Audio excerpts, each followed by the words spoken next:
ایک بات یاد رکھو، گرو کبھی آپ کو موقع آپ کو بھی بن سکتا ہے. اچھا اشفاق صاحب نہیں، اچھا گرو کا فیض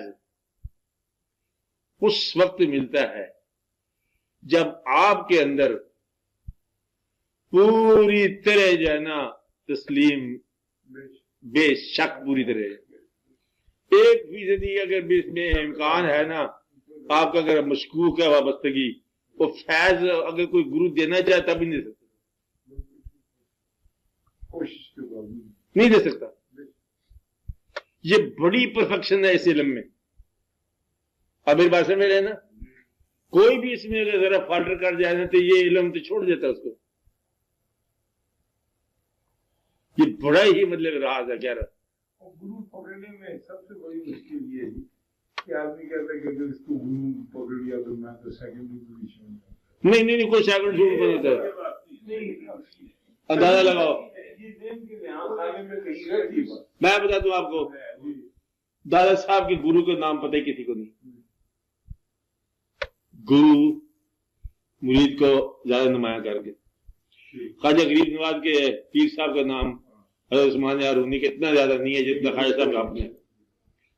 اچھا درمیان میں پھر خواجہ قطب الدین بختیار کا بھی خاموش ہو گیا، بابا صاحب کا نام زیادہ روشن ہو گیا.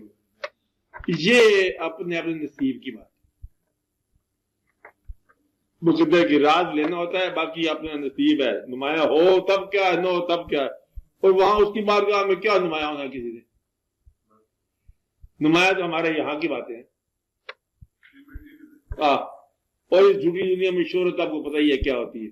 کوئی پرواہ نہ کرو، تو وہاں نمایاں کرنا قبول کر لے تو بڑی بات ہے.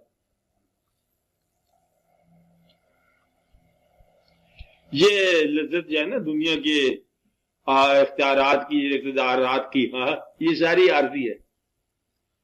اس بات سے پیٹ میں اگر تکلیف ہونا تو کھانا کھانے کی ساری کیپیسٹیاں ختم ہو گئی، ہر چیز گئی.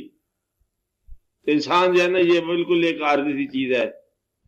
اللہ تعالیٰ کا بس فضل درکار ہے. ایک بات ویسے میں آپ کو ویسے یاد کرا دوں کہ مشیت میں دخل نہ لینا. دیا تباہی آ جاتی ہے اپنی.